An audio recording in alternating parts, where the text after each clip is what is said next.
Shalom, friends. Just been studying Parsha Vayechi, this week's Parsha, and I was just looking further into when Yaakov does the bracha for Ephraim and Manasseh, and as we learn that Yaakov actually gives the firstborn blessing to Ephraim.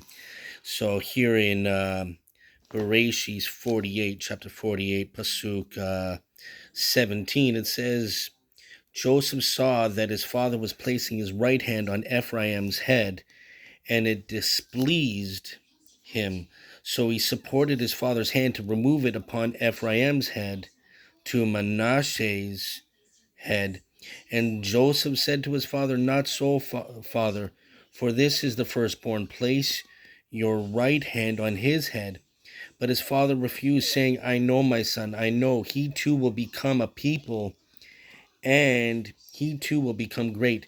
Yet his younger brother shall become greater than he, and his offspring's fame will fill the nations. So we blessed them that day. And so we see here, I was just going through some of the commentary and these things, and I went to the Baal HaTurim, and Baal HaTurim says, Vehu Hatsair, though he was younger, the gematria of this phase is 393, which is equivalent to the phrase of Hu Hitin Atzmo, he humbled himself. As a result of Ephraim's humility, he merited that Joshua, who was full of wisdom, descended from him. And then it says that a similar allusion is found in the verse below in verse 19, the gematria Vezaro Yemelo, and his offspring's fame will fill 300. So the gematria of and his offspring's fame is 390, which is equivalent to the same gematria as Joshua.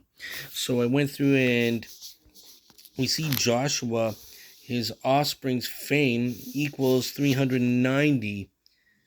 The Baal HaTurim says 390. Really, it's Yehoshua can equal 391, but there's a rule when gematria is one or one less that it equals out the same. Anyway, what's more interesting is that it says he humbled himself. Why Joshua? See, this is Rashi says that the reason why Ephraim was blessed before instead of Manasseh is that Rashi says, however, his young brother shall become greater than he, because Joshua is destined to come forth from him. And so who will apportion the land and teach Torah to Israel, and his offspring's fame will fill the nations. The entire world will be filled. And so this is a reference to Joshua. And what's interesting is as well is that Joshua was very important because he was the one that was going to bring Israel into the land, not Moshe Rabbeinu. And it's really kind of coincidental, if you want to say, that Yehoshua's name is very similar to Yeshua. But what's interesting is, if you really do the gematria of Yeshua, it's Yud, which equals 10, plus Shin is 300, 310, plus the Ein is 70, so you have 380 plus the Vav, 386. And then when you count the letters of Yeshua's name, 1, 2, 3, 4, you get 390. 390. And what's interesting about all of this, that it says that his offspring's fame will fill the nations. Well, we read in Romans 11:25 here. Got a bunch of books in front of me. I'm trying to keep it all together here. But it says, for brothers, I want you to understand this truth, which God formerly concealed, but now has revealed, so that you won't imagine you know more than you actually do. It is the stoniness to a degree that has come upon Israel until the Gentile world enters its fullness.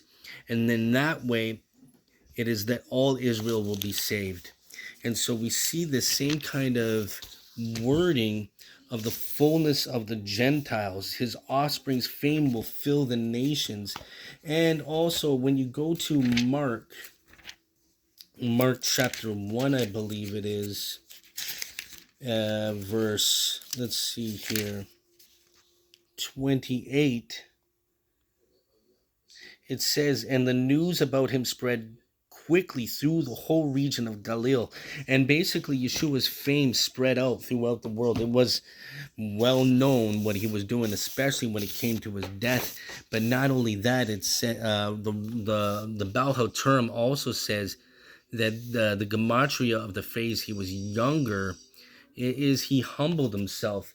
And you can also find how Yeshua humbled himself to the point of death in Philippians 2, chapter 2, verse 8. He humbled himself. Let's see here. I'm just going through my books here. Chapter 2, verse 8.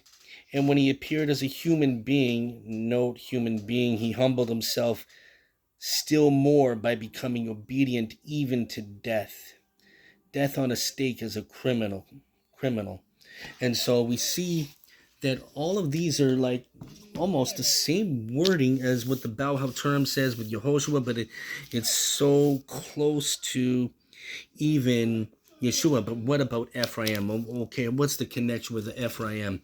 Well, the rabbis say that Ephraim, well, we see many times that Ephraim doesn't only just refer to a tribe. As we can go to the book of Ruth, we see that it talks about, it says the Boaz's sons, Malchon and Chilion, Ephrathites of Bethlehem and Judah. They came to the field of Moab, and there they remained. But the sages say, but really, they weren't even from Ephraim. They're actually from Judah. They're from Judah. It says Ephrathites in our verse cannot refer to the tribe of Ephraim, since Elimelech and his sons were the tribe of Judah.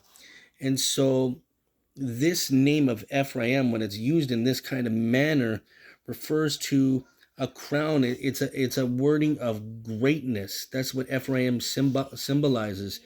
Even it goes on and gives more to even Miriam, who is called, it says also, Bethlehem was originally called Ephrath and later given the name of Bethlehem. And also there was a very distinguished family in the tribe of Judah called Ephraim, Ephrathites, Ephratim, because they descended from Ephrath, another name for Miriam, the sister of Moshe. Okay, and this is hinted to, like Rabbi Eliezer notes that throughout the Bible, every great man who arose in Israel had the title of Ephrathite attached to his name. And so we even see this in the Midrash here I have open. It says that Scripture states, is Ephraim not my precious son? Referring to Yirmiyah 31:19. Our Yehoshua ben Levi, the word Ephrathite means nobleman. And basically it goes on and explains how that this term of Ephraim is to be understood as an exalted title. And this is where we also hear the term of the Mashiach ben Ephraim. Well, what's interesting is how I believe this is all kind of in a way connected to Yeshua. Mashiach ben Ephraim doesn't mean literally from the tribe of Ephraim, but a term of exalted greatness.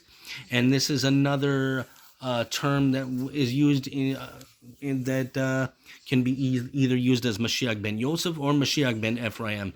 And so this is what I was just studying this just right now, and I just had to put this on video as I'm going through the books. It was just too amazing what I've been reading and sharing. Nothing really orchestrated or thought of well, but hopefully you enjoyed this little study that I did with my notes and my books open together.